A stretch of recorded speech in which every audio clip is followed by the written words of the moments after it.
Señores, buenas noches. Soy Luis Novarecio. Hasta las 22 los vamos a acompañar con Rosario Ayerdi, Nacho Ortelli y Martín Angulo. Más invitados para contarte qué va a pasar. Quiero que vayamos ya mismo a la Casa de Gobierno porque hoy fue el epicentro de las reuniones. Primero al mediodía con los jefes de gabinete y ahora con lo que nos cuenta Marcelo Padovani. Fíjate, ayer ves a Carla Bisotti, lo veías antes a Jorge Capitanich, a los gobernadores que están participando de esta reunión, el presidente de la Nación y Guado de Pedro. Marcelo Padovani, buenas noches. ¿Cómo estás? ¿Cómo te va, Luis? Buenas noches. Estamos aquí expectantes en la Casa Rosada. Lo hemos anticipado ayer, esta reunión del presidente de la Nación con los gobernadores. ¿Para qué? Bueno, para establecer... te cuento esto. Vos sabés que estábamos en un piquete allí en la 9 de julio. 9 de julio y Belgrano. Y justo la vemos salir a Carla Bisotti. Esto habrá sido tipo 5:30 de la tarde. Aquí a la Casa Rosada. Y efectivamente, unos minutos después llegó la ministra de Salud aquí a la Casa Rosada. Hay fotos de ella con el presidente, con Santiago Cafiero también. Pero vamos cronológicamente, si te parece, Luis. Claro. La reunión entonces del presidente Alberto Fernández con los gobernadores. Y hay otra... Esto, por supuesto, tiene que ver con lo que se va a hacer o lo que aparentemente se va a hacer a partir del próximo jueves y unos posibles anuncios. Vamos a ser cautos, vamos a esperar a tener un poco más de información. Pero lo cierto es que el presidente de la Nación está delineando esto con los gobernadores, con algunos de los gobernadores por lo menos. Y otra reunión importante, Luis, tiene que ver con la presencia de Carla Bisotti con los productores de oxígeno. Hay 3 empresas, esto lo contábamos también en las últimas horas, que son las que manejan todo el mercado del oxígeno en la República Argentina. Es un elemento muy sensible en esta situación que estamos viviendo y la idea es que este elemento, el oxígeno, no falte en medio de esta crisis. Y después, Luis, tenemos la información de que va a haber una conferencia de prensa de Carla Bisotti, Santiago Cafiero y aparentemente algunos de los productores de oxígeno aquí en la Casa Rosada, Luis. Bueno, déjame que empecemos a recoger más información.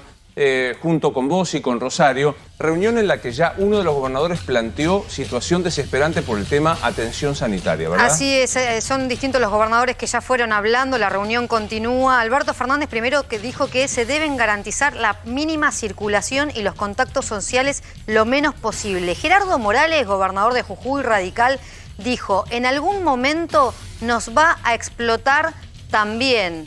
Esto es la situación en Jujuy. Dijo que les funcionó circular con, por ejemplo, documentos par e impar, que se fueron tomando medidas y que hay también mucha preocupación por las vacunas truchas que están circulando, le están llegando a los gobernadores ofrecimientos de vacunas truchas, por eso hay una advertencia importante. Capitanich lo que dijo es que se están incrementando mucho los contagios de 0 a 19 años, que es lo que estamos viendo en los contagios en los hospitales. Bueno, Herrera, Huad, Valdés, Infran, obviamente que ya había adherido al decreto nacional. Quintela también de La Rioja dijo que hay muchos chicos jóvenes contagiados en la actualidad, por lo cual acompañan todos los gobernadores las medidas restrictivas que vaya a anunciar Alberto Fernández en las próximas horas. Estos son los gobernadores del norte sumado a Bordet de Entre Ríos. Da la impresión que empieza a haber como una suerte de mayor diálogo en el peor lugar en este aspecto que es el AMBA. Nacho Ortelli, ¿hay más acuerdo? Esta tarde alguien de los que participaba en la reunión de jefes de gabinetes me decía, hubo una sensación de que ambos cedían, que la Nación estaba dispuesta a ver qué pasaba con la presencialidad en las escuelas y que la ciudad estaba dispuesta a ver cómo quitar cierta presencialidad que había sido la piedra del escándalo. ¿Te parece que hay un mayor entendimiento entre la ciudad y la Nación? Nacho, buenas noches. ¿Qué tal, Luis? ¿Cómo estás? Sí, efectivamente, las autoridades del gobierno nacional vieron con muy buenos ojos un cambio de postura por parte de la ciudad de Buenos Aires, en principio de Felipe Miguel, que llegó con otra impronta, ya no tan aperturista como se había escuchado en los últimos días, sino con la propuesta inicial de reforzar los controles, algo que en el gobierno habían planteado la semana pasada, Ciudad no controla. Bueno, Felipe Miguel llegó con otra impronta. De hecho, lo primero que acordaron fue que mañana se reúnan los ministros de seguridad, tanto Sabina Frederick como Marcelo D'Alessandro, para justamente ajustar los controles. En Nación decían, nosotros hoy no estamos tanto como para volver a fase 1, sino para que se cumplan las medidas que el presidente planteó la semana pasada. Claro. Fue una muy buena reunión, se retomó el diálogo, que eso es importante. Ahora, quedaron en volver a hablar en 48 horas. ¿Por qué? Porque justamente los especialistas, Luis, le habían dicho a Santiago Cafiero horas antes que tenían que dejar ver un poco más de tiempo para ver el impacto de las medidas que se habían tomado. Bien. La verdad que en este contexto de confrontación permanente, un primer buen acercamiento. Seguramente mañana Larreta se va a ver las caras con el presidente. Están obviamente el presidente haciendo la reunión con los gobernadores y va a continuar esta serie de reuniones en la que se va a poder dilucidar cuánto hay de acuerdo y cuánto hay de diferencias. Ahora, planteó Felipe Miguel casi al pasar que Larreta quiere mantener al menos 1 o 2 días las clases abiertas, y eso es algo que en Nación, al menos por ahora, todavía no lo descartan. Bueno, esto que decíamos, ¿no? Pareciera que hay una cierta cesión de parte de la ciudad, es decir, no será la presencialidad como tenemos hasta ahora, pero algo habrá, y la Nación diría, bueno, veamos qué tipo de administración de la presencialidad.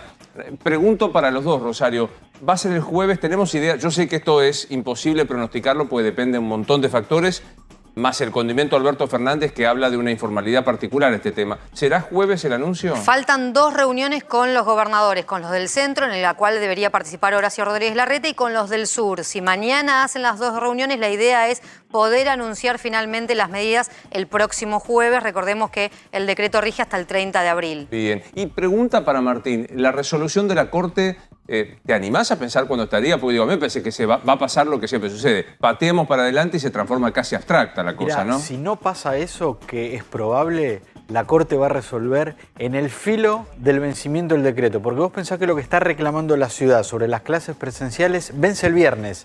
Este viernes termina el decreto que el gobierno de la ciudad está objetando. Y hoy la Corte, después de la contestación ayer a la noche del Gobierno Nacional, le dio plazo a la Procuración General para que dictamine hasta el viernes a la tarde.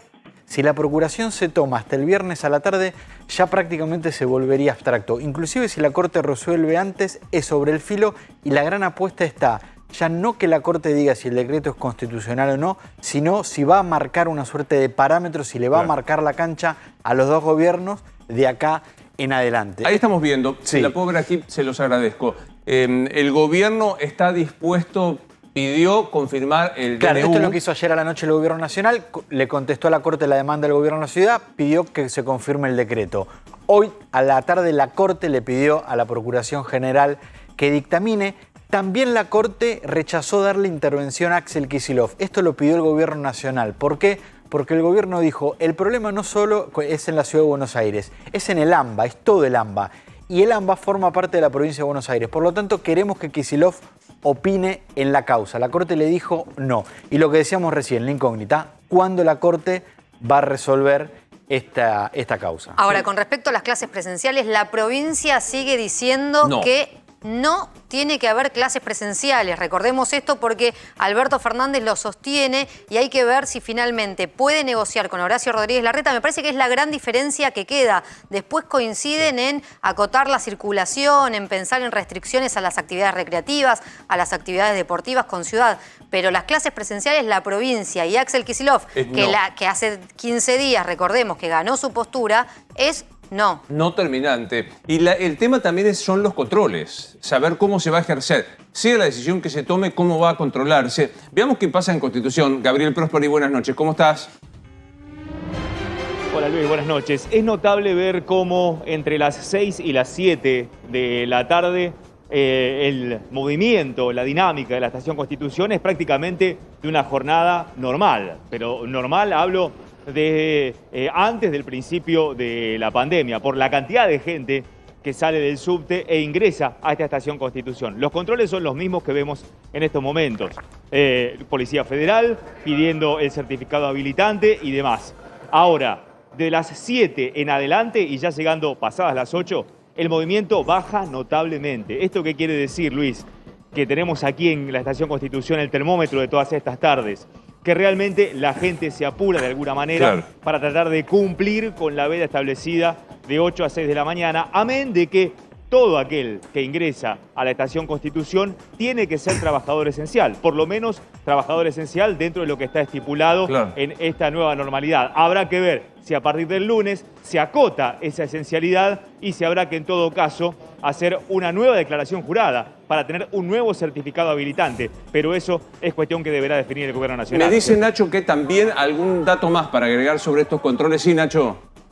Sí, Luis, justamente el tema de los controles en las estaciones de trenes hoy fue motivo de disputa entre el gobierno y la ciudad, porque desde la ciudad de Buenos Aires le reprocharon al gobierno la falta de controles en algunas estaciones de trenes a propósito de lo que fueron las manifestaciones en toda la ciudad de Buenos Aires. Planteaban desde el ámbito porteño, bueno, si hay tantos piqueteros en la calle, quiere decir que se subieron al tren. Si se subieron al tren, nadie les pidió los certificados de transporte de esencial en el transporte público. Bueno, un poco esto es lo que mañana van a tratar de hablar Frederick y Alessandro, porque este mensaje se lo hizo llegar Felipe Miguel a Cafiero, y Cafiero le dio rápida intervención a Frederick para que le explique en todo caso qué se estaba haciendo o qué no. Los controles en las cabeceras me parece que van a ser, se van a profundizar, pero también quiere el gobierno nacional que la ciudad controle las avenidas. Dice, de noche en las principales avenidas de la ciudad no hay ni siquiera una posta de la policía que disuada a la gente a salir de sus casas. Bien. Gaby, ¿tenemos algo más allí en Constitución para agregar? Simplemente decir que aquí se están cumpliendo los protocolos de higiene que desde un principio se establecieron, Luis, sobre todo desde estas restricciones más intensas desde hace 2 o 3 semanas, que tienen que ver con la higienización de todo el espectro del hall y los molinetes de ingreso, los controles que se hacen sobre 2 ingresos en la calle Brasil y el control de ingreso sobre la calle Lima. Esta situación se viene respetando y esto que decíamos, ¿no? El movimiento de gente a esta hora realmente baja muchísimo, pero no el movimiento de gente en la hora pico central. Entre las 6 y las 7 realmente por aquí pasa muchísima gente. Tendrán que ver también resolver cómo es el embudo que se forma aquí, porque estos retenes de la Policía Federal para que la gente muestre su certificado habilitante provocan aquí una enorme cantidad de gente que se hacina en este ingreso. Gracias, Gabriel. La gran preocupación, y lo planteábamos recién en el pase con Viviana Canosa, es el tema de, otra vez, las terapias intensivas y las camas que están ocupadas. Hay un desglose en zona de municipios, Rosario, sí, ¿no? Sí, y es un número que no se ameseta. Hoy, a nivel AMBA, en general, llegó al 77,4%. Es un número muy alto. Miremos lo que está pasando en el conurbano bonaerense. Ituzaingó, apenas el 17 de abril, 5 días atrás, estaba en un 93%. Bueno, no subió tanto, 96%. Pero mirá, es ocupación total, Rosario, digámoslo. Total. 96 no es que quedan algunas camas. No es que quedan camas, es que sale un paciente para que entre otro. Esto es ocupación total. Escobar, el 17 de abril estaba en el 75%. Gran salto. 92% Gran ahora. salto, sí. Pilar, también el 75% al 91%. Lo vemos en Berazategui, del 82% saltó al 91%. San Isidro ya tiene el 90% de las camas ocupadas cuando hace unos días los tenía en 76%. 90% en Tigre. También Ensenada el 88%. General Rodríguez estaba en un 60% el 17 de abril. Está en un 88%. Estos son los 10 distritos con mayor ocupación de camas de terapia intensiva en el conurbano, pero en el interior del país, y no es menor el dato, Balcarce, Coronel Rosales y Suipacha tienen una ocupación del 100% de las camas de terapia intensiva. Esto hace que se tengan que trasladar pacientes a otros distritos e incluso a más de 100 kilómetros de distancia. Bueno, lo quiero recibir a Gonzalo Pérez Mar, que lo hemos visto. Gracias, Gonzalo, por estar con nosotros, que es médico pediatra, es el subdirector del Departamento Materno-Infantil del Hospital Militar y fuiste director del estudio de la vacuna de Pfizer en la Argentina. Creo que allí nos conocimos por primera vez. Exactamente. Gracias, Gonzalo, por estar acá, ¿no? Por favor, gracias por invitarme.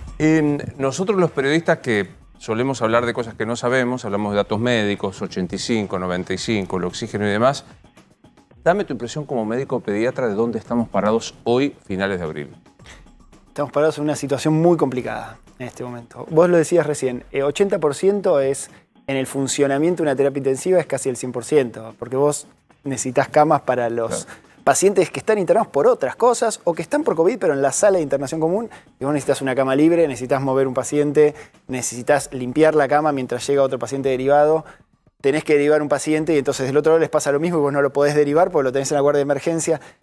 es esa situación en la que yo hoy ya no me dedico a hacer eso, pero me acuerdo cuando estaba en esa situación, son momentos en donde el personal de salud está desesperado. Por supuesto sigue trabajando, la verdad que el personal sanitario argentino, mi experiencia siempre fue en este ámbito y es espectacular cómo trabaja, porque vos fíjate que además no tenés médicos quejándose, no tenés médicos haciendo diferencia a pacientes, las jurisdicciones todas colaborando entre ellos, o sea, la grieta en el sistema sanitario no existe, está todo el mundo ayudándose, el de un privado con un público, con uno de obra sindical, de obra social sindical, pero llega un momento en donde ya no hay recursos, o sea, no tenés la cama. Si en algunos lugares tienen la cama y no tienen el terapista, ni el enfermero, ni el kinesiólogo, ni la enfermera, ni quien está ni la comida para darle al paciente, pues ya no alcanza. Te empieza a faltar oxígeno, falta propofol, medicaciones para intubar a los pacientes. Argentina esto lo ha manejado muy bien y vos fíjate que estamos hace muchos días en este porcentaje y sin embargo todo el mundo termina teniendo su cama, más tarde, más temprano, o de alguna manera se resuelve. Las obras sociales, las prepagas están alquilando hoteles para poner pacientes que son de menor complejidad. ¿Cuánto tiempo puede sostener esto? Claro. Aparte digo, aprendimos con ustedes que no es solo la cama física, el respirador físico. Tenés que tener operadores, técnicos, kinesiólogos que sepan hacerlo. Yo ya le preguntaba a colegas tuyos y me parece que es gráfica la pregunta. ¿La película que ustedes ven adentro del hospital se parece a la película que nosotros estamos viendo afuera? Nosotros... Fíjate que en este momento ustedes están hablando de esa película. O sea, en este momento se nota que ya todo el mundo está enterado de lo que pasa. En el hospital vos lo que tenés es la urgencia constante por solucionar estos problemas. Entonces, es un punto que tiene...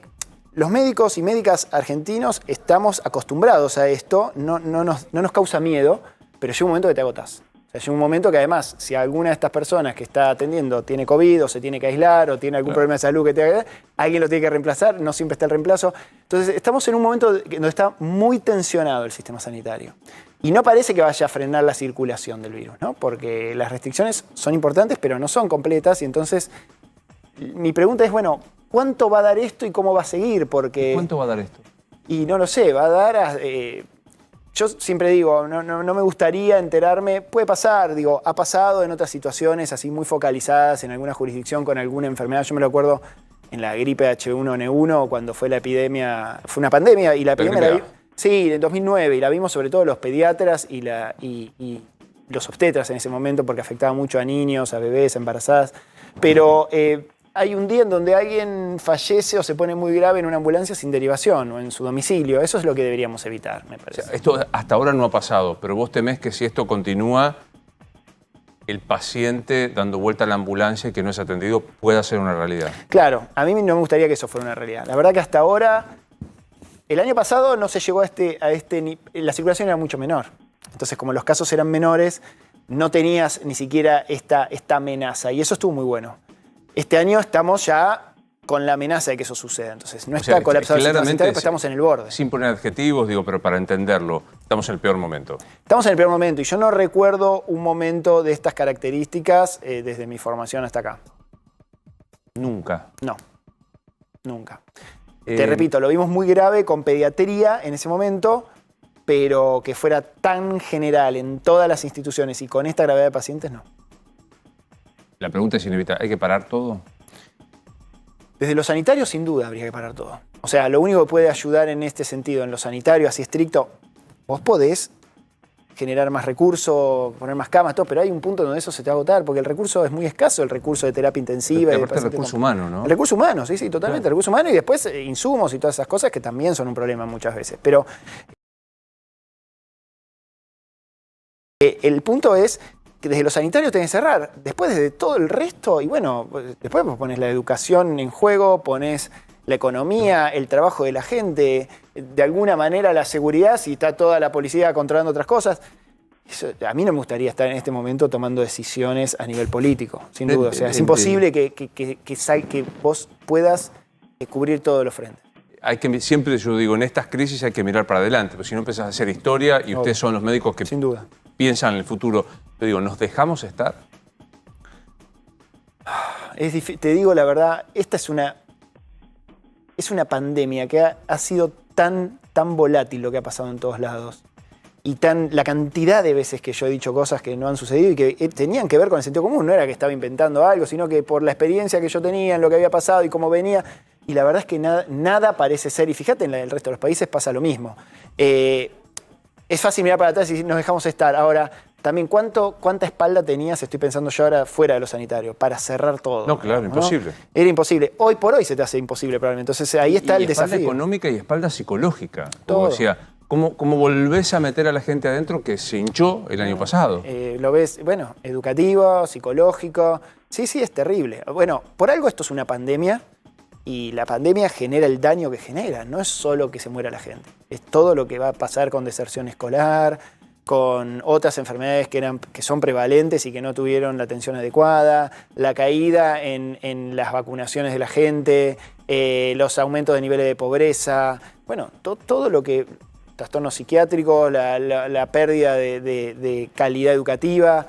Todo eso es lo que va a acompañar a la pandemia. Y la pandemia no va a ser solamente medir muertos, va a ser empezar a medir todas estas cosas hacia atrás. Gente que quede con daño pulmonar prolongado o con otro tipo de daño secuelado por esta enfermedad. La verdad es que es un problema enorme, ¿sí? Es una catástrofe mundial, sin duda. El tema es cómo sacamos parado de eso. El gran miedo, como si se pudiera agregar más miedo, vos que sos pediatra, son los chicos, que empezaron a aparecer más contagiados. ¿Llevamos cierta tranquilidad diciendo muchos de los chicos tienen otras comorbilidades o no? ¿O es que el virus se ensañora con los pibes? A ver, los chicos siempre son la prioridad para todo el mundo porque son más vulnerables, son los que siempre ponemos en la primera línea de defensa, sin duda. No parece ser el coronavirus una enfermedad que los ponga en un riesgo mayor que el resto de la población. De hecho, parece ser una enfermedad que los pone en un riesgo mucho menor en comparación, ¿sí? Los chicos estuvieron aislados todo el año pasado. Ninguno era ni siquiera esencial. Realmente estaban todos guardados. Entonces la circulación viral, no solo el coronavirus, de la bronquiolitis, de la gripe, todo fue inexistente. La primera vez en la vida que no vemos los pediatras casos de bronquiolitis en la Argentina en el invierno. La primera vez. Eso porque estaban todos aislados todo el año. Obviamente no tuvieron contacto entre sí y no se contagiaron. Cuando empiezan a circular a partir de fin de año, los chicos empezaron a participar de la circulación comunitaria del virus igual que todo el resto. No más, como puede pasar a veces en otras enfermedades, pero igual que el resto. Son más engañosos en el contagio porque casi todos son asintomáticos, tienen baja carga viral, entonces no es grave, no van a tener enfermedad más grave, ellos no pasa eso con los niños y las niñas y los adolescentes más chicos, sino que lo que vos ves es que por ahí deben haber contagiado mucho más de lo que creímos porque al estar asintomáticos, no porque tengan mayor contagiosidad, sino porque al estar asintomáticos uno no se da cuenta y por ahí no se aíslan. Y Gonzalo, viste que también la información periodística que ayude, yo vivo de esto, pero a veces siento que generas más angustia o más confusión. Hoy leo, los bebés se contagian mucho. ¿Es correcto? ¿Verifica esto, que los bebés sean más contagiados? No, los bebés no es que son más contagiados. Lo que pasó es que antes no había ningún bebé, ningún nene que estaba contagiado durante todo el año pasado. Empezaron a circular y sí, ahora tenés muchos más casos de bebés, de infantes y de adolescentes, muchísimos más casos. Dentro de esos muchos más casos, realmente dan raramente una enfermedad grave y no es el tipo de enfermedad grave que dan los adultos.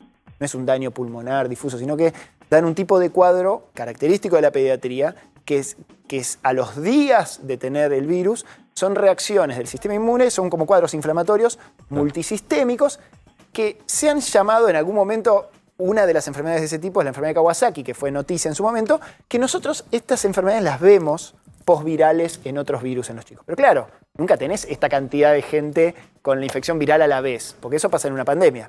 Entonces, claro, ahora hay muchos más chicos contagiados, esos casos más severos empezaron a aparecer en mayor cantidad, pero de ninguna manera podemos decir que este virus ahora genera más daño en los chicos que lo que generaba el año pasado. Lo que sí se puede decir es que las cepas que están empezando a prevalecer de a poco en algunas jurisdicciones sí son más contagiosas y sí verifican mayor contagiosidad en el grupo etario de los más chicos. Entonces seguramente eso haga circular más el virus. Solo por los vínculos que uno tiene, yo me atrevería a decir que hay como 3 tandas de infectados. La del principio, abril, agosto, ponele, la del fin de año y la de ahora. No, sé que no es científico lo que te estoy planteando. No, pero ejemplifica bastante bien cómo se dinamizó acá la pandemia. La impresión que hay es que la del principio, como era muy desconocida, hubo casos muy graves, la del medio fue como más llevadera y ahora está como muy virulento. ¿Es así? En parte es así. pero no porque el virus se haya transformado en algo peor en cuanto a su virulencia propia, pero vos tuviste, al principio lo que pasó fueron los ancianos, adultos mayores, que obviamente se vieron afectados, muchos fallecieron, pero con un sistema de salud que tenía un espacio para todos ellos y no había una sensación de colapso ni de si mi abuelo está grave no va a tener cama. Al revés, terminaban sobrando camas porque todos nos potenciamos trabajando para cuidar esas camas de coronavirus por si venía la primera ola, como había pasado en Italia y en España. Acordate que estábamos viendo esto mismo que se ve ahora en Italia y en España, por ahí hasta peor. A fin de año lo que pasó es que empezó mucho más la circulación. ¿Te acordás que fueron las fiestas? Bueno, empezó la circulación y ahí lo que hubo fue una reaparición de casos en donde ya todos conocíamos mejor cómo tratar la enfermedad. Entonces, por ahí la misma persona que se internaba tenía mucha mejor evolución. Al principio, acordate que el que entraba en terapia, estaba mucho tiempo en terapia, fallecía por ahí, ¿no? Ya a fin de año no, sabías que podías salir, que por ahí salías sin traqueostomía, que ya te recuperabas mejor, tenías los corticoides, ya conocíamos, los médicos habíamos aprendido 8 meses de esta enfermedad. Literal, claro. Ahora, cuando aparece ahora, tenés una gran cantidad de adultos mayores vacunados, muchísimos guardados y ya la gente sigue cuidando mucho a los adultos mayores o directamente decidieron no salir. Y claro, empezás a tener la circulación en todos los trabajadores. Gente joven, con comorbilidades o no, y con una cepas más contagiosas que se sumaron, porque acá en Argentina ya tiene circulación comunitaria la del Reino Unido, la del Reino Unido hubo 2, pero la más conocida, la de Manaos, y empezaron a circular, y una de California, que muy poquito, pero digo, empezaron a circular mucho más. La de Manaos claramente va a terminar en algún momento prevaleciendo, porque es mucho más contagiosa. Por la contagiosidad. Exactamente, y por ahí le cuesta, se resiste más el virus a ser neutralizado por los anticuerpos, ¿sí? Esto no hay que generar una alarma respecto de que es una mutación mortal, ni mucho menos, pero es más complicada. Entonces, circula mucho más, la gente se relajó mucho más, acordate cómo nos comportábamos todos el año pasado. Y bueno, eso lo ves en este repique de casos y en lo que llamamos la segunda ola. Quiero seguir charlando con vos, Gonzalo, pero me llama urgente Marcelo Padovani de Casa de Gobierno. ¿Va a haber conferencia de prensa, Marcelo? Sí, Luis, sí, va a haber conferencia de prensa, lo anticipamos en el inicio de tu programa, aquí en la Casa Rosada. Conferencia de prensa de Carla Bisotti, la ministra de Salud, el ministro Matías Culfas, porque, bueno, junto a los titulares de empresas proveedoras de oxígeno, Luis, un tema central, un tema crucial. Son 3 las empresas que en su mayoría producen oxígeno en la República Argentina, se reunieron con los dirigentes aquí en la Casa Rosada. Bueno, en minutos más vamos a tener, Luis, aquí en la pantalla 24, las palabras de Bisotti, del ministro Culfas, y bueno, a ver qué opinan las empresas acerca de este pedido que seguramente les hizo el gobierno para que el oxígeno no falte y llegue a las clínicas y hospitales como tiene que llegar. Sabemos, Luis, que en las últimas semanas se ha incrementado absolutamente la demanda de este producto tan vital por ser precisamente el soporte vital de la vida. Entonces, en minutos más vamos a tener la conferencia de prensa, Luis, aquí en la Casa Rosada. Bueno, no descartemos, estando Bisotti, que pueda haber también algún análisis no solo de este tema central que es el oxígeno, sino de los otros temas que se vieron hoy con los jefes de gabinete y con los gobernadores. Cámara abierta para vos, Marcelo, para hablar. Quiero sumar a esta charla, gracias, quiero sumar a esta charla al doctor Gabriel Batistela, que es el subsecretario de Atención Primaria, Ambulatoria y Comunitaria de la Ciudad. Es el viceministro de Salud de la Nación. Doctor Batistela, soy Luis Novarecio. Buenas noches. Buenas noches, Luis, ¿cómo estás? De la ciudad, le dije a la Nación, no quiero tener ningún lío con Bisotti. Es el número 2 de Fernán Quirós, para decirlo torpemente. Estoy conversando con el doctor Gonzalo Pérez Mar, que estamos escuchando a otros médicos. La ciudad, frente a lo que se está viendo hoy y pueda verse, ¿puede llegar a cambiar el temperamento que tuvo después de suspenderse por decreto las clases presenciales? Sí, un poco el mensaje no es un mensaje de terquedad, sino todas las conductas que venimos tomando y las definiciones que se vienen tomando, todas hace un año no están exentas de algún daño o de algún perjuicio. Todas las definiciones. Y se trata de tomar las definiciones basadas en datos y hasta ahora los datos arrojaban las conductas que tomamos. Y si los datos que en las próximas 48 horas se van a definir, que un poco marcan lo que produjeron las restricciones que se tomaron en los últimos 10, 12 días, muestran que hay otra realidad epidemiológica y que hay que ir a una escalabilidad de otras medidas, se van a tomar las medidas que sean necesarias, no por una cuestión, no es una cuestión de terquedad, Lo entiendo. sino es tratar de basar las definiciones, las decisiones. Venía escuchando la charla sabiendo que hay una angustia importante en toda la población está cansada, hablar de restricciones no es fácil, cumplir esas restricciones es menos todavía. Hay mensajes contradictorios, lo que confunde más a la población.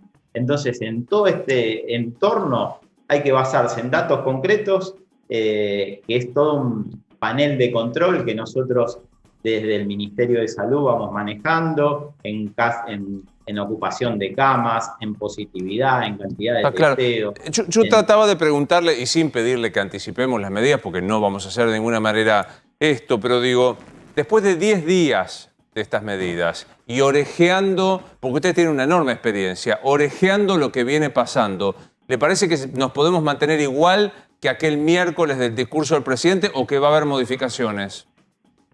Probablemente, y cada una de las medidas tienen que ir atacando a el corazón de la epidemiología, donde se van produciendo los casos.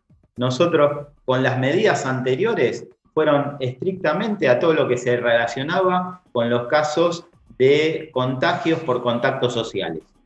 Es y sigue siendo, ¿no?, la principal fuente de contagio. Aquella reunión en los bares o aquella reunión por dentro. Se atacó eso. Probablemente ahora hay lugares abiertos que no son los mejores lugares, por ejemplo, las plazas con aglomeraciones de personas y se va probablemente a trabajar sobre esa situación. El transporte también, se va a evaluar la cantidad de transporte público que se está utilizando, quiénes los están utilizando.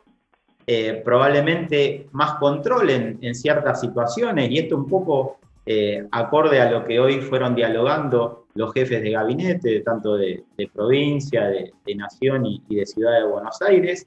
Tampoco es cuestión de poner un policía o poner un control detrás de la persona, pero probablemente en lugares donde tienen que exigirse ciertos protocolos va a haber más situación de control. Bueno, le pido también a usted un segundo y seguimos hablando con la mesa, el doctor Pérez Marque y Batistela. Resalto esto, ojo las plazas, dice el doctor Batistela, ojo el transporte y ojo los controles. Comenzó la conferencia de prensa en Casa de Gobierno, Marcelo. Bueno, entonces estamos esperando, además, Luis, la salida del presidente de la Nación, ¿eh? Ese auto que ves ahí es el del presidente de la Nación, Carla Bisotti y Matías Culfas, el ministro de la Producción, van a estar en algunos minutos con el tema del oxígeno, ¿no? Que fue el tema central. Muy importante de casos que ha superado el pico del peor momento del año pasado con una velocidad muy rápida. En 3 semanas ha tenido esta evolución, lo cual pone en un riesgo concreto la posibilidad de dar respuesta desde el sistema de salud, motivo por el cual se han implementado medidas escalonadas. El viernes 9 de abril, el viernes 16, se empezaron a implementar esas medidas, el 9 unas y se han profundizado el 16 de abril, con una noticia alentadora el viernes pasado de una disminución del crecimiento, de una detención del crecimiento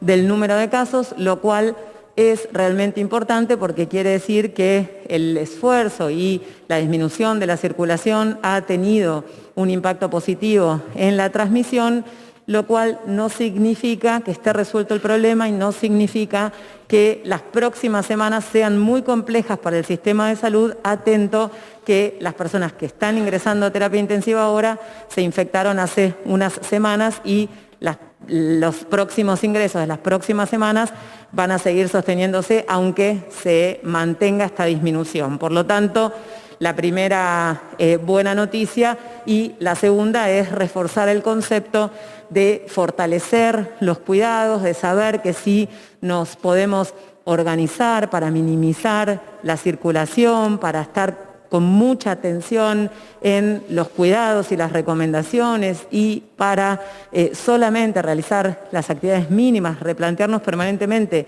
cuáles son las actividades indispensables y ser parte de esa disminución de la transmisión, vamos a poder seguir con esta tendencia, digamos, que se sostenga y que se profundice, porque necesitamos seguir bajando los casos. Con este escalón que ha bajado no es suficiente, necesitamos no solo mantenerlo, sino profundizarlo. Esta semana hemos planificado, ya hemos hecho algunas, hemos planificado reunión con expertos y expertas del comité, asesor presidencial, de cientistas sociales para poder tener la mirada de la salud mental, de la antropología, de la sociología. Mañana tenemos Consejo Federal de Salud, como casi todas las semanas, para también analizar la situación en función de las jurisdicciones. Tenemos también en el día de mañana la reunión con el Comité de Bioética, que ha presentado documentos en relación con las diferentes situaciones, y es un espacio de encuentro que es muy, muy útil, sobre todo en este contexto de tanta tensión del sistema de salud, que sigue con una ocupación alta, que sigue con una demanda de respiradores, de camas de terapia intensiva y de utilizar otros ámbitos aparte de la terapia intensiva, como a las áreas de guardia, las áreas de shock room, las áreas de terapia intermedia y las áreas de unidad coronaria para respirar, para realizarle asistencia respiratoria mecánica a pacientes COVID positivos, trabajando muy fuerte en seguir expandiendo lo que se puede el sistema de salud y reformulando las cirugías programadas en función de urgencias, siempre tratando de sostener la atención ambulatoria y esto que venimos repitiendo en relación a sostener los controles, sostener la vacunación y sostener la prevención. En este marco también hay diferentes mesas de trabajo, diferentes ejes de trabajo y informaciones que se han generado en relación a los anestésicos, en relación a la medicación que se necesita para poder sedar a las personas que necesitan un respirador. Es de público conocimiento que es un insumo crítico a nivel mundial, por lo que Argentina ha generado un decreto que requiere la autorización para la exportación de esos medicamentos y ha generado una mesa de consenso y de acuerdo multisectorial con el Ministerio de Producción, Comercio Interior, la industria farmacéutica, droguerías, los financiadores y el Estado Nacional, acordando un precio máximo para poder favorecer el acceso equitativo de estos medicamentos y las acciones para favorecer la importación de la materia prima y articular para la producción para minimizar el riesgo de desabastecimiento. Lo mismo en relación a la provisión de oxígeno medicinal, atento a situaciones que se vivieron el año pasado y que se están viviendo en el mundo en relación a otro insumo crítico, que es la provisión de oxígeno medicinal.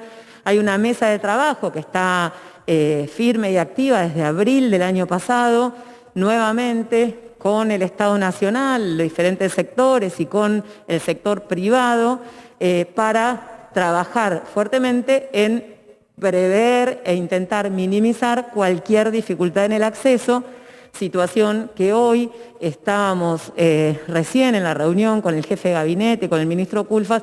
En este momento está entre 2 y 3 veces la oferta, la demanda de oxígeno y la posibilidad de cubrir esa demanda, entre 2 y 3 veces más que el momento de mayor consumo del año pasado. Poder dar respuesta a esta situación es resultado de un trabajo silencioso y muy constante del Estado Nacional con el sector privado en función de prever acciones para poder dar respuesta en esta situación. Lo que genera esta situación es, por supuesto, el aumento de personas que se internan, especialmente en AMBA, la mayor demanda de oxígeno es en el AMBA, lo mismo que genera el aumento de ocupación de camas de terapia intensiva, un aumento muy rápido de un número muy importante de personas internadas en poco tiempo en terapia intensiva, es una de las situaciones, pero la otra y la más importante es la modalidad de atención en relación a lo que se llama alto flujo, lo que se llama, algunas estrategias previas al respirador o previas al ingreso de terapia intensiva en piso o en terapia intermedia de modalidades de sostén ventilatorio, respiratorio, que requieren un flujo muchísimo más alto de oxígeno que incluso en terapia intensiva. Ese aumento, esa demanda, aumenta, digamos, el total de la demanda de oxígeno se ve impactada en un 84% por este tipo de requerimiento de oxígeno, mientras que las terapias intensivas pediátricas, la terapia intensiva de adulto, es el resto de las necesidades. Por lo tanto, lo que hemos trabajado en esta mesa, digamos, justamente de trabajo en relación a la provisión de oxígeno, es desde cada provincia, desde cada centro de salud, por supuesto desde el Estado Nacional, con la colaboración también del sector privado, trabajar muy fuertemente en el uso racional bueno, allí del estamos oxígeno. viendo que tal cual lo decíamos, lo anticipábamos, y se lo voy a consultar al doctor Pérez Márquez, a Batistela, Rosario, Martín, Nacho, pero creo que ha hecho un anticipo de que se viene algo concreto. La primera fase es, con este escalón que hemos bajado no es suficiente, es decir, con el número de contagios que al menos se ha mesetado no es suficiente. Rosario, me atrevo a decir, está preanunciando que jueves o viernes se vienen medidas mucho más restrictivas. Va a haber nuevas restricciones porque también lo que dijo es, hay un riesgo concreto de respuesta del sistema de salud. El sistema de salud no lo soporta y este nuevo dato que empezamos a mirar ahora, que no mirábamos el año pasado, que es el oxígeno. El oxígeno, claro, que ya no alcanza para cubrir a los pacientes, que se aumentó entre dos y 3 veces la demanda de oxígeno en el AMBA. Es esto que decíamos al comienzo, ¿no? Que hoy accedía en una conversación con uno de los integrantes del gobierno, que se va a monitorear también este dato, como aprendimos, cama, ocupación de terapia intensiva, el ROA, etcétera, etcétera, que es el oxígeno. No me equivoco, Gonzalo, si digo, la impresión que yo me llevo escuchándola a Carla Bisotti es no alcanzó. O sea, no es que estamos igual para sostener lo mismo, por lo menos va a haber que profundizar, ¿no? Sí, es lo que veníamos, más o menos, en la línea que veníamos hablando. Estoy de acuerdo, el Estado tiene que hacer estas cosas, ¿no? Tomar la iniciativa, sentar a todos en la mesa y decir, bueno, ¿cómo vamos a manejarnos con la provisión de oxígeno? ¿Cómo nos vamos a manejar con los anestésicos? Esos recursos que son limitantes en este momento, Carla lo decía recién, hay una terapia que se hace con oxígeno que antes no se usaba masivamente, es de los últimos años el uso masivo, que es esto del oxígeno alto flujo, por eso hay 2-3 veces más que el año pasado, que permite aportarle una gran cantidad de oxígeno, una buena concentración de oxígeno a los pacientes sin necesidad de intubarlos, sin ponerlos en un respirador. ¿Qué es la bigotera? Sí, pero se usa es una máquina que permite dar un flujo mucho más alto con el mismo volumen, si querés. Te llega mucha más concentración a la bigotera, mucho más que con una bigotera. Entonces tenés como otras posibilidades previas a tener que intubar un paciente, con todo lo que eso significa, la posibilidad de infecciones y todo. Esto es no invasivo. Entonces, pero eso requiere, alto flujo de oxígeno, requiere muchísimo más oxígeno. Entonces, ahora que se sabe cómo usar el alto flujo y lo beneficioso que es en el COVID, que el año pasado no se usaba tanto, se está usando 2-3 veces más que el año pasado, por esto del alto flujo. Ahora, hay que persistir con esta terapéutica porque es muy buena y es mucho menos invasiva que ventilar a los pacientes y te permite hacerlo en lugares mucho más cómodos que por ahí solamente una terapia intensiva esté cerrada. Entonces, bueno, se necesita la provisión de oxígeno adecuada, obviamente. Doctor Batistela, ¿coincide con que estamos a las vísperas de una nueva restricción o de un agravamiento de las restricciones? Porque se habló, usted mismo lo decía, lugares públicos como plazas, transportes, mayores controles, y esto lo confirma en este momento la doctora Bisotti. Sí, coincidimos en el análisis que todo esto que se desencadenó, digamos, la pandemia y antes reflejaban los 3 momentos de la pandemia, los 3 picos que tuvimos. Este último pico comenzó la primera semana de abril, cercano a Semana Santa, y todas las consecuencias de esa semana se ven 10-15 días después en la ocupación de las camas. O sea que todavía las medidas que están impactando, vamos a tener todavía 2 a 3 semanas de lo que pasó a principios de mes con un nivel de ocupación bastante alto y no van a alcanzar para este momento, pero sí probablemente para aliviar más el sistema sanitario en lo que sea los próximos. Y lo bueno es que empezó un diálogo como se había iniciado entre provincia, nación, digamos, cada uno. Hoy hubo una primera reunión donde se muestran abiertamente los datos y es muy difícil no tomar definiciones en lo que es el AMBA, es una unidad epidemiológica. uno no puede tomar definiciones en la provincia o en la ciudad de Buenos Aires aisladas porque van a impactar de una u otra manera. Y toda esta mesa de trabajo, mañana, como decía Carla, hay una reunión entre todos los ministros, ahí se va a conocer el panorama de todo el país y si los números definen que hay que tomar otras medidas, se tomarán medidas para que el sistema pueda acompañar toda esta complejidad que, como bien decían, estamos con más camas ocupadas que lo que fue el pico allá por agosto. Martín. Se habló mucho de la demora en las ambulancias, en atender a pacientes que pedían ambulancias con complicaciones en sus casas, inclusive también de pacientes deambulando en ambulancias hasta encontrar una cama, ya sea en la Ciudad de Buenos Aires o en algún hospital o alguna clínica de la provincia. ¿Cómo está la situación respecto del SAME en este punto y qué le puede decir a la gente de la Ciudad de Buenos Aires que en el transcurso de la noche o en los próximos días necesita pedir una ambulancia? Hay distintas situaciones en el sector público. El SAME está cumpliendo su rol y está acompañando todo lo que significa el traslado de pacientes. Puede haber mayor tensión, sobre todo en aquellas terapias más reconocidas, donde están con un nivel, en el sistema privado, donde están con un nivel de ocupación muy importante y tienen que distintos efectores trasladar o distintos prepagos trasladar entre distintos efectores esos pacientes y puede haber cierta demora entre conseguir la cama y... ¿Qué es cierta demora, doctor? ¿Qué es cierta demora?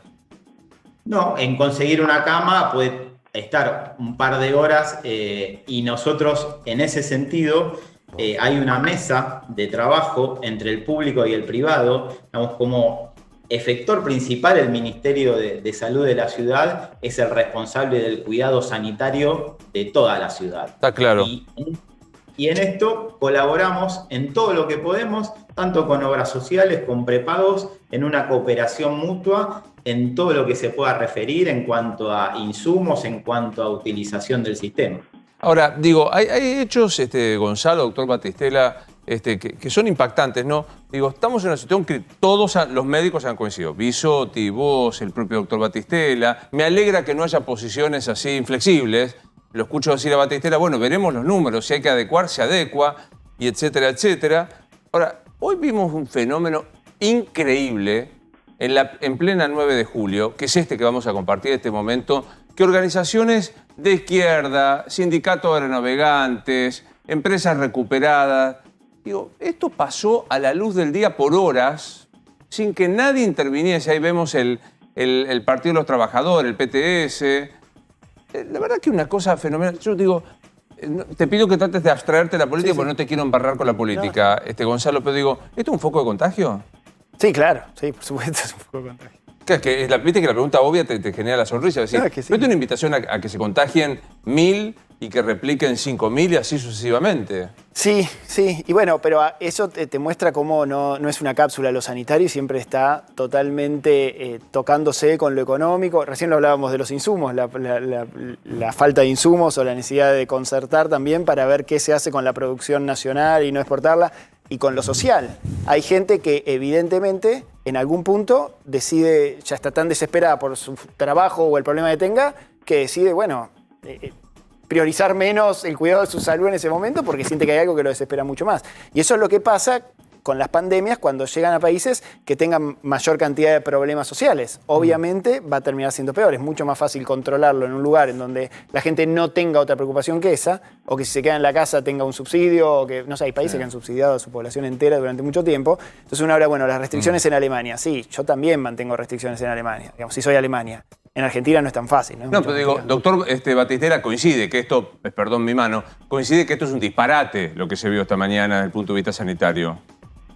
Sí, es un poco de contagio. Es complejo, la realidad sociosanitaria del país es compleja, el reflejo de esto. Entender el origen de todo esto no es fácil, pero no es lo mejor que nos puede pasar en este momento, este tipo de manifestación sin distanciamiento. Si bien es al aire libre, pero la posibilidad de contagio está aumentada por... Claro, por pero el poco- sabe que yo sé que usted, el viceministro de Salud, no tiene que ver. Ahora, acá no hubo un solo funcionario de la ciudad con total competencia y jurisdicción en el lugar que disuadiese a la gente o en su caso lo sacara como corresponde haciendo aplicación del uso de la fuerza pública. Ya sé que me van a decir, Facho, una vez más no me importa absolutamente nada, pero digo, cuanto menos había la posible comisión de varios delitos, interrumpían una vía importante, transporte público, la posibilidad de la propagación de contagio. No apareció nadie. El gobierno de la ciudad que reclama autonomía, que reclama que se la considere un estado casi provincial, que reclama la aplicación de la fuerza de seguridad, no apareció nadie. Y hasta ahora ni Santilli, ni Felipe Miguel, ni Horacio Rodríguez Larreta dieron una explicación de esto que se sostuvo por horas sin que pasara nada. Con toda razón, Larreta se queja porque Alberto Fernández le intervino la ciudad con la policía. Ahora digo, tiene que controlar con la policía y ni aparecieron. Sí, es complejo el análisis de todo esto, pero no es lo que correspondería que pase. Sí, claro, pídanle ahora a los comerciantes que cierren a las 6 de la tarde y le va a decir que también la situación es compleja. O pídanle a los ciudadanos que no tienen que moverse porque la situación es difícil sanitaria y le va a decir que la situación es compleja. La verdad es que a mí me sorprendió profundamente lo que pasó en el día de hoy, porque es hacer prácticamente la apología de el que tiene más fuerza hace lo que quiere. Ya sé, usted no es el viceministro de Salud, pero es el único funcionario que tengo a la mano. Me alcanza con que me diga que esto es un foco de contagio inadmisible. No, es así y hay que trabajarlo.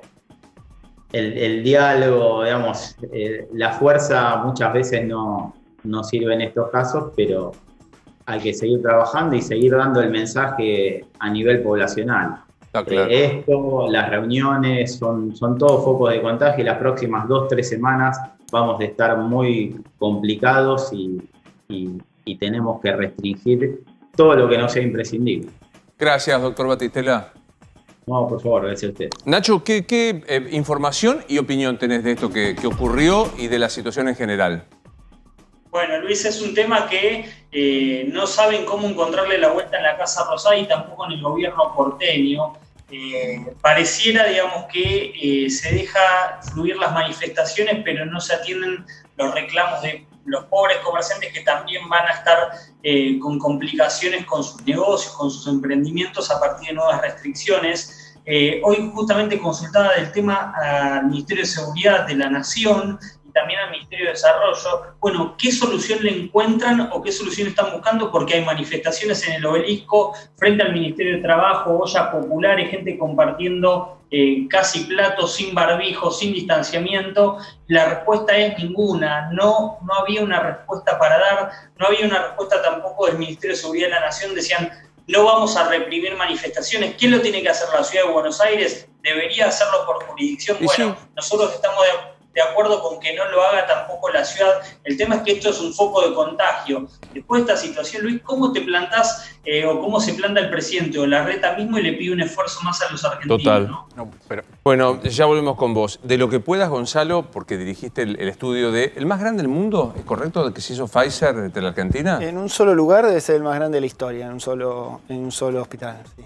Y todavía, bueno, hoy se conoció por Cecilia Nicolini, por el embajador Argüello de Estados Unidos, que se retomaron las negociaciones con Pfizer. ¿Qué puedes contar de esto? Bueno, primero mi alegría. La verdad que me puso muy contento saber que se habían retomado las negociaciones. Es una vacuna que ha tenido un perfil excelente de eficacia, de seguridad y estaría buenísimo tenerlas acá. Yo siempre fui optimista. A mí me preguntaban, bueno, se frenaron las negociaciones, no viene más. Son negociaciones que con vacunas, estas cosas no son las más habituales. A mí me hubiese gustado que no pasara con Pfizer y justo después del estudio que hicimos. Claro. Pero fíjate que en la Argentina se investigaron 4 otras vacunas que no se comercializaron acá y que no llegaron. La de CureVac, la de Janssen, la de CanSino, si no me equivoco, ninguna está acá y todas se investigaron acá y debe haber alguna más que me estoy olvidando. La de Pfizer fue muy renombrada porque fue la primera, fue la de mayor eficacia. Hicimos el estudio más grande acá y bueno, la verdad que estábamos ahí, al borde. La negociación se paró después por todo lo que imagino que ya se sabe, porque yo me enteré también por los medios, los detalles.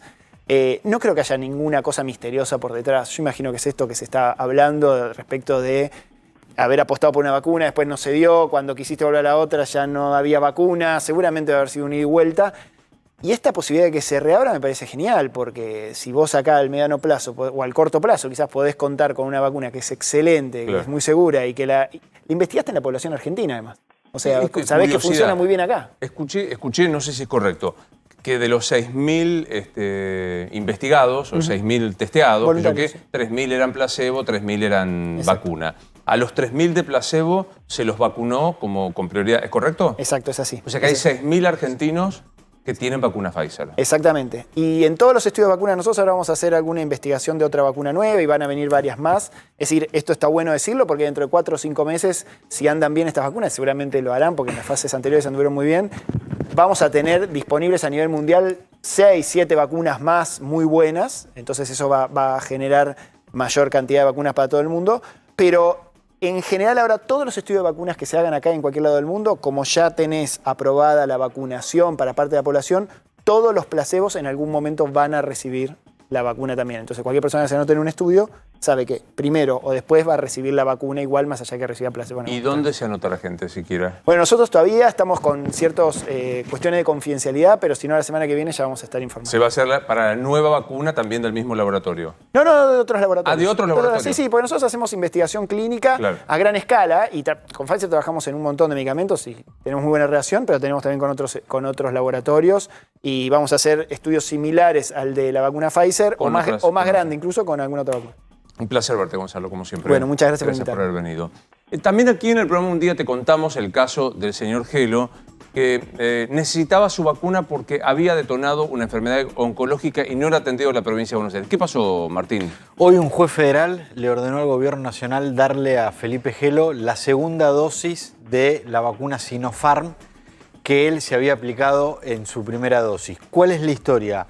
Él es paciente oncológico, contó en este programa que tiene cáncer de lengua, que en el último tiempo se le había agravado la situación y que necesitaba sí o sí volver a hacer quimioterapia. El tema es que le habían dado la primera dosis de la vacuna y que necesitaba la segunda dosis antes de iniciar este tratamiento de quimioterapia porque paralelamente no podía tener. Y mirá lo que resolvió el juez federal en lo contencioso administrativo, el doctor Lavie Pico. Esto que estamos viendo, le ordenó al gobierno nacional hacer dentro de 3 días que le proveen y que el gobierno arbitre todos los medios para que le sea aplicada la segunda dosis de la vacuna Sinopharm, teniendo en cuenta los antecedentes clínicos acreditados en autos, esto es decir, en la causa, la enfermedad que padece y el tratamiento médico al que debe someterse, debiendo considerar el gobierno, considerarlo a Gelo dentro de los grupos de riesgo de la población. Por lo tanto, en 3 días se tiene que coordinar todo para que Felipe Gelo reciba la segunda dosis, ya esté con las 2 dosis de la vacuna bueno. y que pueda iniciar Qué su bueno. tratamiento de quimioterapia sin correr ningún riesgo de que se contagie. El ministro de Defensa de la Nación es Agustín Rossi. Ministro, soy Luis Novarecio. ¿Cómo estás? Buenas noches. Hola Luis, ¿qué tal? Buenas noches. ¿Tenés información desde el gabinete cuándo sería el anuncio de las nuevas medidas que vencen el 30 de abril? Bueno, ayer tuvimos una reunión con los especialistas, hoy el presidente está reunido con un grupo de gobernadores, seguramente mañana o pasado seguirá la reunión con el resto de los gobernadores y en función de eso tomará la decisión. Hasta el 30 de abril, que es el día viernes, hay tiempo. Me parece que los tiempos más o menos que se van a manejar van a ser esos, ¿no? Por cierto, tuvimos una buena noticia, hoy también lo decía la ministra de Salud, por primera vez después de varias semanas, la última semana tiene menor cantidad de casos que la penúltima. La penúltima había 150.000 casos en todo el país, ahora en la última tuvimos 130.000 casos en todo el país. Esto es indicativo de que las medidas de restricción de la circulación que había tomado el presidente Alberto Fernández hace 15 días atrás, o sea, las primeras, las que restringía la circulación nocturna de 0 a 6 de la mañana, dieron sus resultados. No es para volverse loco de optimismo, Recién Bisotti lo dijo con todas las letras. Descendimos un escalón, pero ese escalón no es suficiente, por lo cual da la impresión de que se va a tender a modificar algún tipo de circulación, transporte público, lugares públicos o lo que fuese, ¿no? Digo, para precisar, lo que vimos ahí es el primer escalón de las primeras medidas. No sé por qué me hace esa cara, porque no escuchas bien. Porque se mete un eco raro, pero bueno. Ahí está. Las primeras medidas corresponden a la primera restricción de la circulación del presidente que tomó Alberto Fernández, de la restricción de 0 a 6. Recién este fin de semana vamos a ver el impacto que tuvo la restricción de las 20, a partir de las 20 horas. Y bueno, obviamente que todos tenemos las expectativas de que la situación vaya en el mismo sentido que mostró este mismo escalón. Claramente, ¿qué es lo que uno puede decir? Las restricciones funcionan, hacen bajar los niveles de contagio, necesitamos que sigan bajando los niveles de contagio porque se bajó desde un lugar muy alto, y lo que todos los especialistas, yo participé de la reunión del día de ayer, recomendaban la continuidad de las medidas y en algún caso ver si hay alguna vuelta de tuerca, utilizó alguno de los especialistas como para tomar alguna medida que logre bajar más aún la circulación sin generar una situación de fase 1 ni mucho menos. Nadie habló de restricción total ni de fase 1, así que en ese sentido fue lo que yo vi en la reunión del día de ayer. Bueno, ahora habrá que ver las otras consultas que haga el presidente. Ministro, el gobierno estiró al máximo los tiempos que le dio la Corte para responder por las clases presenciales, pero ¿qué cree que puede llegar a fallar la Corte si cree que va a ser un fallo favorable al gobierno? La Corte tiene que fallar a favor de la legitimidad de un decreto de necesidad de urgencia. Me parece que es simple, ¿no? La verdad que la Argentina tiene un orden jurídico institucional. Ese orden jurídico institucional supone que existe un presidente de la nación. Entre las atribuciones que le da la Constitución Nacional al presidente es la del dictado de DNU. El DNU es un instrumento jurídico que tiene validez de ley a partir del momento de su promulgación y publicación en el boletín oficial, y todos los ciudadanos de este país, independientemente del lugar institucional que ocupe, están obligados a cumplirlo. Y el jefe de gobierno de la Ciudad Autónoma de Buenos Aires no cumplió con ese decreto de necesidad y urgencia, que es una ley, y eso está mal. Está equivocado en términos políticos, en términos jurídicos, en términos institucionales. No solamente no cumplió con la ley, sino que además no cumplió con un fallo de la justicia. Entonces yo supongo que si la Corte interpreta esto, va a decir, los DNU tienen fuerza de ley. Y si tienen fuerza de ley, todos tienen que cumplirlo. El jefe de gobierno de la Ciudad Autónoma de Buenos Aires tiene derecho a decir, no estoy de acuerdo, estoy en desacuerdo, no me gusta. Sí, tiene dos caminos. O va a la justicia federal o a la Corte, que es la que tiene la cuestión jurisdiccional para ver la constitucionalidad de los actos que toma el Poder Ejecutivo, o va al Congreso de la Nación para que se derogue el DNU. Mientras tanto, hasta que el Congreso derogue el DNU, hasta que la justicia federal o la Corte le dé la razón, tiene que cumplir con la ley. Es así de simple. No hay otra cuestión. Ministro, a esta causa de la Corte se llegó porque hubo un desacuerdo entre el Gobierno Nacional y el Gobierno de la Ciudad de Buenos Aires. Por lo que usted habla por estos días con el presidente de la Nación, con el jefe de gabinete, ¿cree que ya en esta semana hay un clima de que haya acuerdo entre el Gobierno Nacional y el Gobierno de la Ciudad para tomar las medidas a partir de la semana que viene? Dos cosas. Una coincido y otra coincido mucho menos. En la que coincido es que está claramente que hay otro clima y que siempre es bueno que exista un clima menos beligerante, un clima más de diálogo, un clima más de consenso. No coincido. La causa se llega porque el jefe de gobierno de la Ciudad Autónoma de Buenos Aires no cumple con una ley. No es porque no hubo acuerdo. No cumple con una ley. No se puede incumplir la ley. Que no lo consultaron, que el presidente no lo consultó. Pero el jefe de gobierno de la Ciudad Autónoma de Buenos Aires tiene una cantidad de facultades, tiene una cantidad de obligaciones, tiene una cantidad de derechos y responsabilidades. Que no lo hayan consultado no lo exime al jefe de gobierno, no es justificativo para que no cumpla con una ley. El jefe de gobierno, como le dije recién, tiene todo el derecho a decir no me gusta, no estoy de acuerdo. Tiene dos caminos para expresar su desacuerdo. Mientras expresa su desacuerdo y esos dos caminos tienen alguna resolución, tienen que cumplir con la ley. Yo la verdad que No, la verdad que no querría insistir con algo hacia atrás, porque me parece que estamos frente a un presente y un futuro que hay que analizar. Ahora, permitime decirte, Agustín, que por decreto necesidad de urgencia, intervenís la educación, intervenís la ciudad decidiendo que vas a monitorear la seguridad. Imagínate que eso pasara en nuestra provincia de Santa Fe, donde de paso el gobernador no suspendió las clases y sigue controlando con sí mismo, con su fuerza y no con las fuerzas federales. La verdad que no parecía un modo muy legal a priori del presidente meterse dentro de la capital federal. Legal es, no tengo ninguna duda. Intervención sobre el sistema educativo no hubo. La medida está basada en la cuestión epidemiológica. De hecho, la decisión de Rodríguez Larreta de mantener abiertas las escuelas en el peor momento de la epidemia en la Argentina resulta a todas luces pero hay que avisarle a Bisotti eso. Bisotti dijo que había que seguir con las escuelas. Trota dijo que había que seguir con las... Y equivocada, bueno.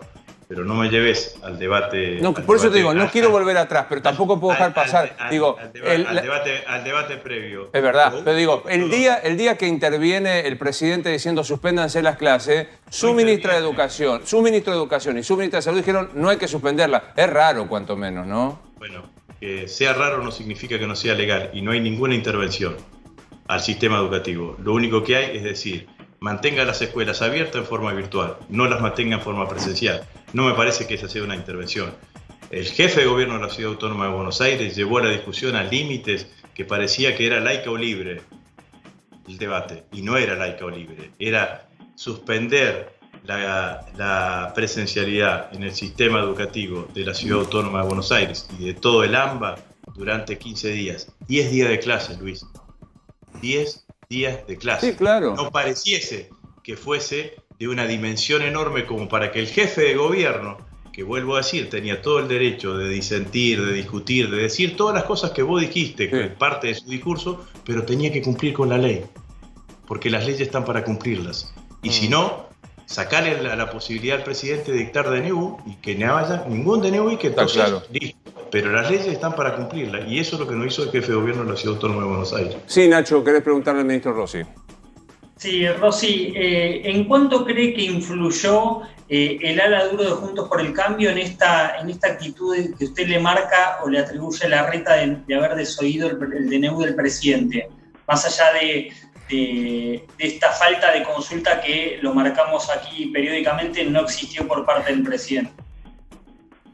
No, es imposible saber en cuánto influyó. Lo que sí está claro que los sectores más duros, más intransigentes con las políticas que lleva adelante el gobierno nacional, deben haber estado más contentos con esta decisión del jefe de gobierno de la Ciudad Autónoma de Buenos Aires, que yo creo que es un error y creo que son esas decisiones que se festejan una noche y que se sufren todos los días posteriores a tu vida política. Porque si vos construiste... Sí, le pregunto porque hay en el gobierno gente que dice que a Larreta lo conduce Macri. No, yo no diría en esos términos. En todo caso, yo le diría a Larreta que se fije cómo construyó Macri su candidatura presidencial. Nunca confrontó con Cristina. Cuando uno mira hacia atrás, Macri, durante toda su jefatura de gobierno de la Ciudad Autónoma de Buenos Aires, cada vez que tenía un conflicto trataba de esquivar la confrontación. Pero es meterme en otra historia. Lo que yo creo que para ningún dirigente político que ansíe o que desee ser presidente de la nación, le suma no cumplir con la ley y no acatar un fallo de la justicia. La verdad que estoy convencido que eso lo va a tener que explicar toda su vida política. ¿Te imaginás que las medidas que se tomen, que muy bien vos graficaste diciendo es darle una vuelta de tuerca, no volver al encierro total, pero que digamos que algo va a haber que hacer para, usando la terminología de Bisotti, bajemos más escalones que uno como bajamos hasta ahora? ¿Tendrán consenso social? ¿Se aplicarán con la convicción nuestra de que esto es imprescindible porque el sistema sanitario está al borde del colapso? ¿O te imaginás que haya resistencias? Lo primero que hay que precisar es lo siguiente: el sistema está tensionado, el sistema sanitario está tensionado no por los casos que van a venir, sino por los casos que ya están.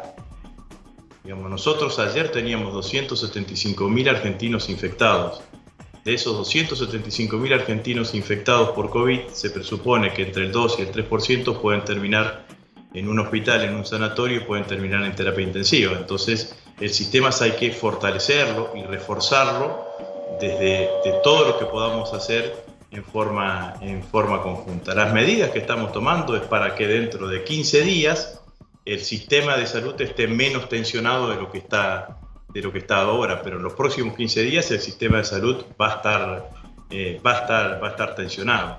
No sé el detalle, Luis, de las medidas que se van a tomar. Entiendo yo que las medidas van a seguir el mismo espíritu que han tenido desde un comienzo las medidas que ha tomado en esta etapa el presidente de la Nación, de tomar medidas que restrinjan los niveles de circulación, tratando de afectar lo menos posible las actividades económicas que también son necesarias que se mantengan en nuestro país. Está claro. Gracias por atendernos, Agustín. Bueno, muchas gracias. Adiós, que sigan bien. Hasta luego. Pequeña pausa y ya volvemos.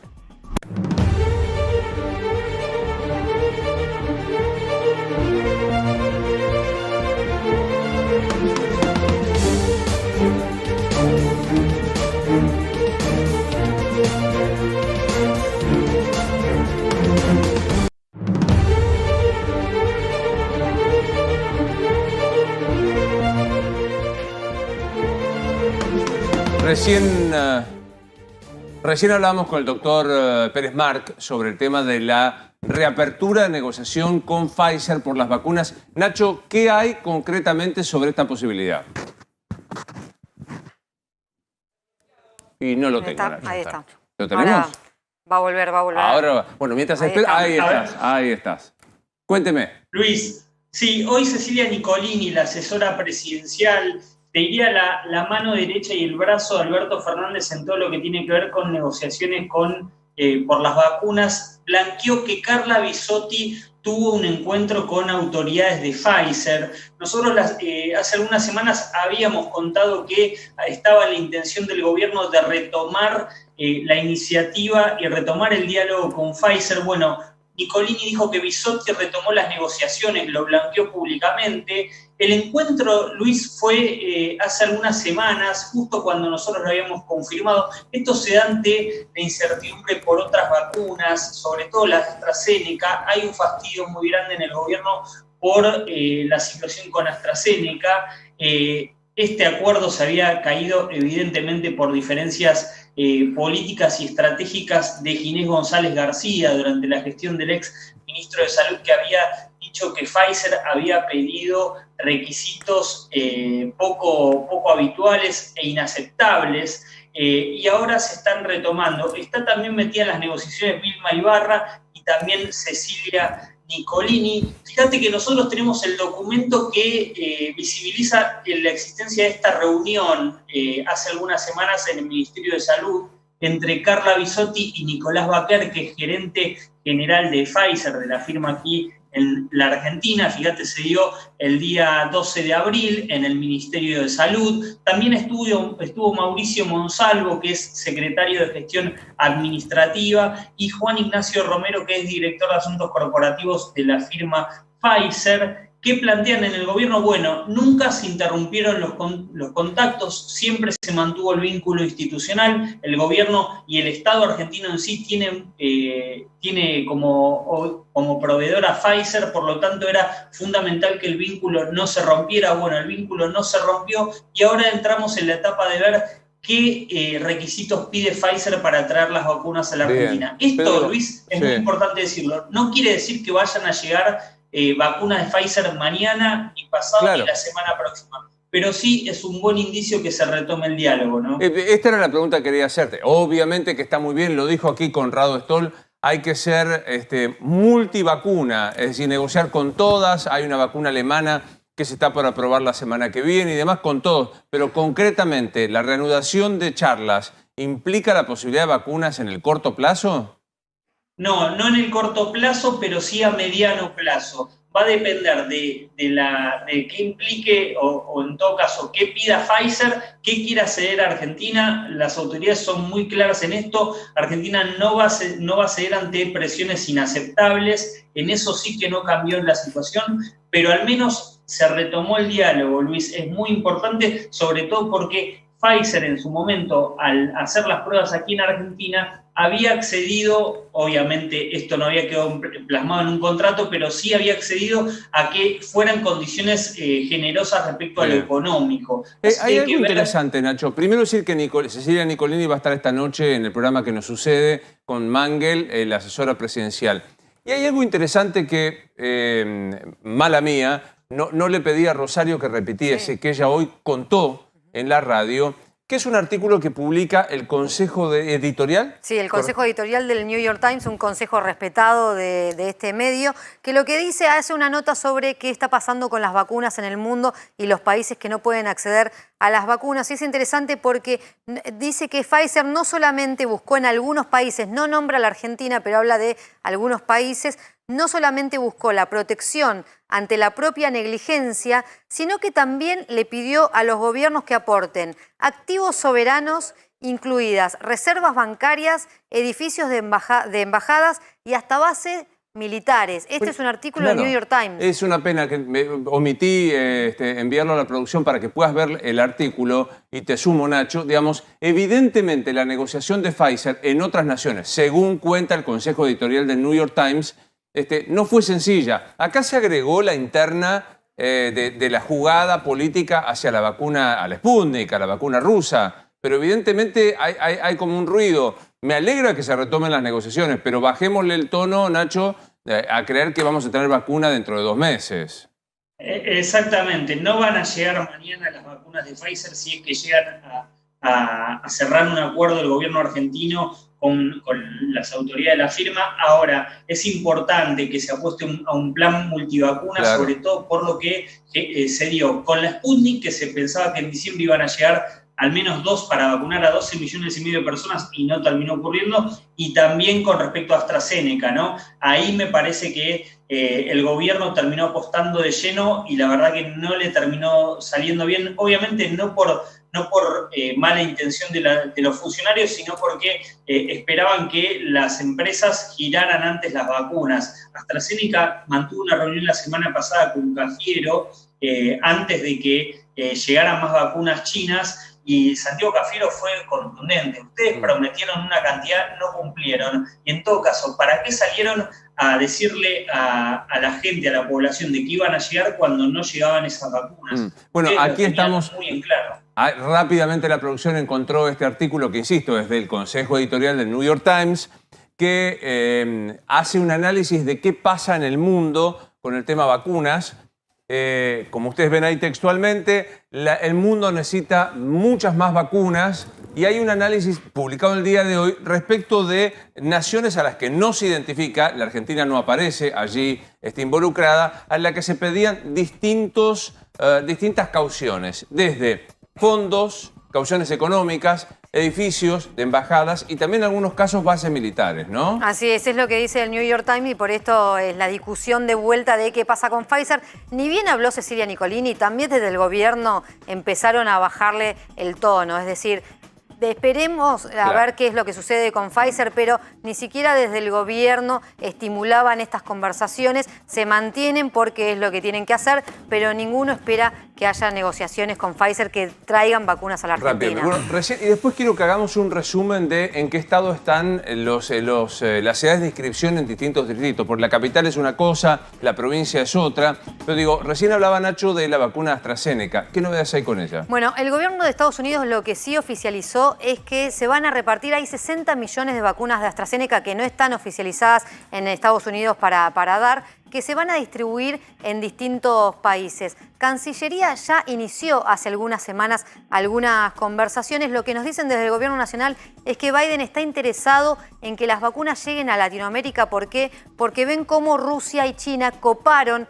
Latinoamérica con sus vacunas. Se ven en Argentina, se ve en Chile, se ve en Uruguay. Entonces la idea del gobierno de Biden es, bueno, que lleguen de estas 60 millones de vacunas algunas a Latinoamérica y que lleguen también a la Argentina. En el gobierno nacional preguntamos, bueno, ¿cuántas? Me dicen, no podemos saber cuántas, pero sí cuándo. Y acá son mucho más prometedores con respecto a lo que puede suceder con Pfizer, porque dicen, en mayo llegarían estas vacunas que el gobierno de Biden no va a utilizar y que va a distribuir entre distintos países. Hay que ver cuántas vacunas llegan, pero también dicen que serían importantes dosis para la Argentina para mayo. Bien, hay una sobreabundancia de vacunas en los Estados Unidos, por lo menos esta es la información periodística. Vamos a corroborarlo con quien siempre con su impecable información nos trae toda la data, que es nuestro amigo Adrián Sack. Buenas noches, señor, ¿cómo le va? Pero muy buenas noches, señor Luis. Bueno, sí, lo que podemos decir es que tenemos aquí en los Estados Unidos por lo menos prometidas, ¿no? Porque esto se da en todos los gobiernos del mundo. Siempre lo que tenemos cuando hablamos de millones de vacunas son dosis contratadas, dosis pautadas para ser entregadas. En total serían 1.200 millones de dosis. ¿No? Pero ya con las que ya fueron distribuidas también, si estamos contando eso y si estamos contando las 300 millones de dosis de AstraZeneca que acá no van a ser utilizadas. Esto ayer y hoy también lo comentaban justamente, es muy difícil que la FDA, el máximo organismo regulatorio de los Estados Unidos, termine por aprobar justamente la vacuna de Oxford AstraZeneca para ser utilizada aquí. Por eso, esos 300 millones por los que ya Estados Unidos se comprometió a comprar en la época ya de Donald Trump, justamente, van a ser exportados. Estaban hablando ahí en estudios de 60 millones, ¿no? de dosis de AstraZeneca. De lo que sabemos hasta ahora es que las primeras 10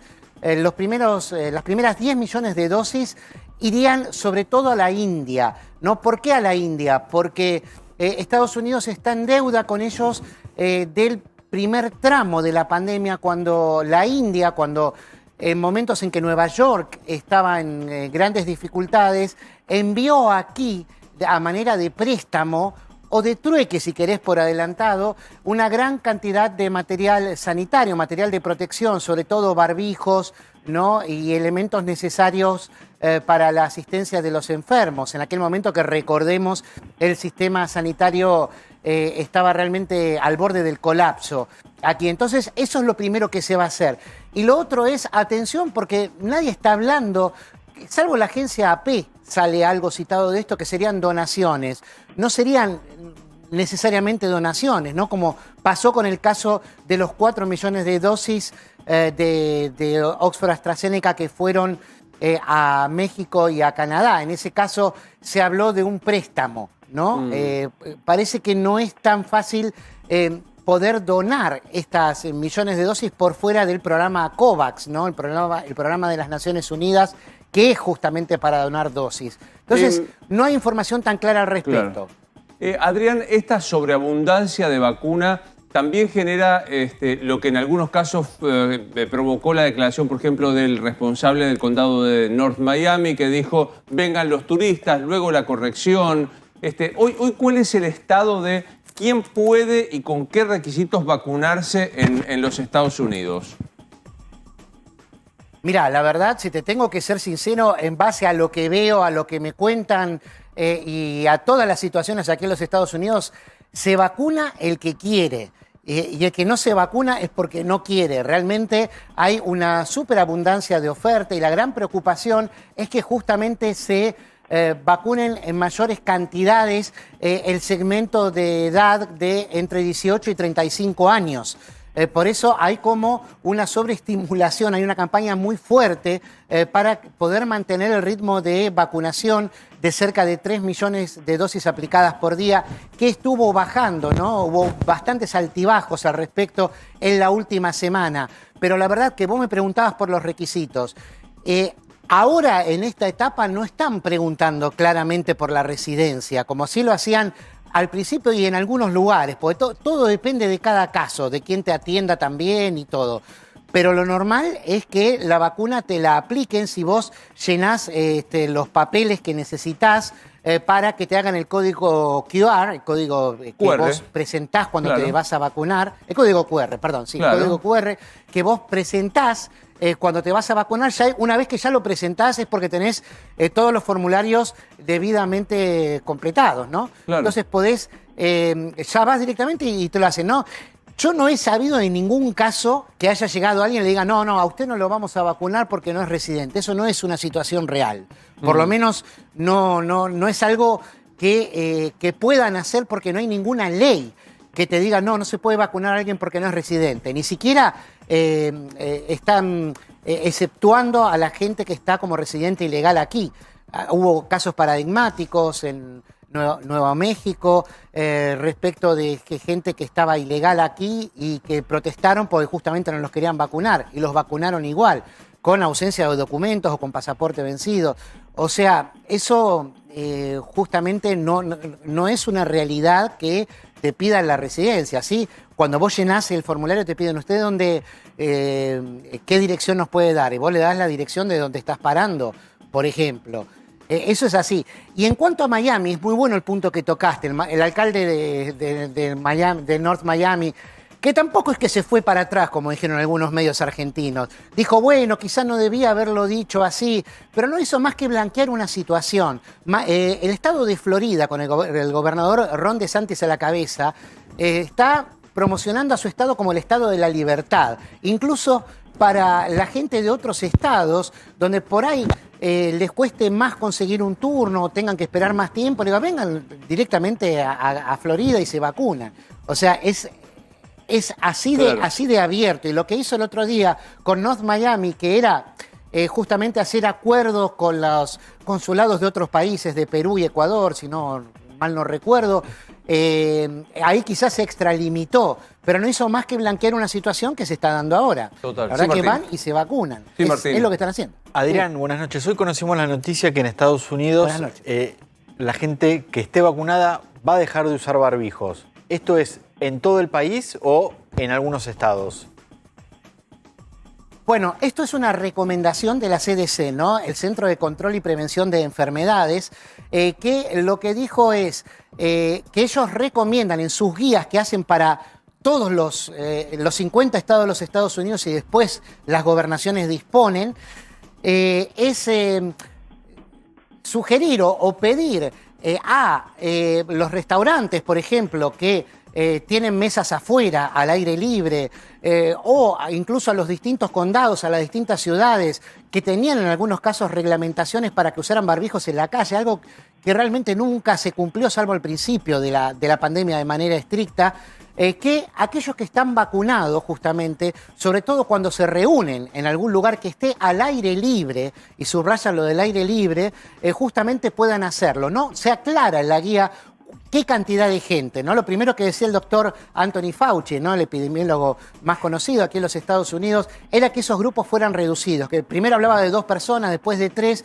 y después de varios vacunados, sin especificar número, pero que ya tengan las 2 dosis y más de 14 días después de aplicada la segunda dosis. Entonces, la idea es eso, y también se van conociendo noticias como un acuerdo entre la aerolínea británica British Airways y el gobierno de los Estados Unidos para establecer un corredor ya a partir del verano, aquí de junio, julio, entre Nueva York y Londres, para que la gente que esté vacunada ya pueda viajar. Bien. ¿No? Ahora no pueden viajar, Claro. no se puede viajar. Entonces, ¿qué es lo que importa? Que los que estén vacunados ya están teniendo derechos adquiridos, digamos, ¿no? Derechos Sí, Rosario. adicionales. Sí, Ariel, hoy se conoció que una niña de primer grado falleció de COVID y no tenía enfermedades previas. ¿Qué pasó en Estados Unidos con este caso?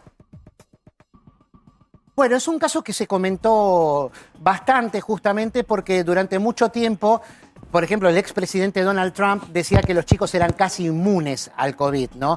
Y la verdad es que en total, en todos los Estados Unidos, sobre 572.000 víctimas fatales aproximadamente que hubo por COVID, son 274 los chicos que murieron, en su mayoría con comorbilidades o, bueno, con patologías previas que complicaban el cuadro, ¿no?, que tenían. En este caso, la chica que falleció de primer grado no tenía ninguna comorbilidad. Y el caso fue tan especial que hasta el gobernador de Minnesota, Tim Walz, justamente habló y usó este caso para que la gente tomara más conciencia. Pero Claro. a nadie se le ocurrió discutir, por ejemplo, la asistencia a los colegios. Con eso no hay vuelta atrás. Sí. Más de un 75% ya está abierto normalmente en todos los Estados Unidos. Sí, Nacho, te pregunta para Adrián. Sí, Adrián, llego a Miami. ¿Puedo elegir qué vacuna me doy? ¿Te dan a elegir cuando llegas al vacunatorio? Sí, te dan a elegir. La verdad es que lo mejor y lo más recomendable es siempre sacarlo previamente. Antes de que vos vayas a Miami, entras a los distintos sitios que hay, de los condados, de las farmacias, por ejemplo, Publix, CVS, Walgreens. Y ahí, cuando vos haces ese formulario premio, antes de que te den el código QR, como bien me corrigió Luis, bueno, ahí podés elegir justamente qué vacuna querés aplicarte. Sí, ahí podés decidir si es la de Johnson & Johnson o si es la de Moderna o la de Pfizer, que son las tres que están Bien. autorizadas aquí. ¿Saben? Todo el mundo quiere la de Johnson & Johnson porque es Porque una es una sola dosis, dosis claro. y entonces no tienen que quedarse entre 21 días entre dosis y dosis como la de Pfizer o 28 entre la primera y la segunda como la de Moderna. Pero ¿qué pasa? Del total, del 100% de las vacunas que se están aplicando aquí, solo el 4% es la de Johnson & Johnson. Son Claro. realmente muy pocos, ¿no?